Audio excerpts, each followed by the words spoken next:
યાત્રાધામ અંબાજીમાં લુખ્ખાઓએ medical store ઉપર કર્યો હુમલો. ગઈકાલે અંબાજીમાં લુખ્ખા તત્વોએ સામાન્ય બાબતમાં મેડિકલ સ્ટોર ઉપર પથ્થરમારો કરતા ભયનો માહોલ ફેલાયો હતો.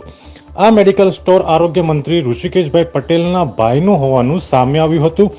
અંબાજી ગુનાઓનું સેન્ટર બનતું જાય છે ત્યારે હવે ભર બજારે સ્ટોર ઉપર હુમલો થતા વેપારીઓએ બંધ પાડવાનો નિર્ણય લીધો હતો, પણ પોલીસ દ્વારા સુરક્ષાની ખાતરી અપાતા બંધનો નિર્ણય પરત લેવાયો હતો. આ ઘટનામાં સામેલ 2 લોકોની પોલીસે અટકાયત કરી લીધી છે. યાત્રાધામમાં લુખ્ખાઓનો આતંક વધતા વેપારીઓ અને દર્શને આવતા લોકોમાં ભયનો માહોલ ફેલાયો છે. અહેવાલ મોહન જોશી, અંબાજી.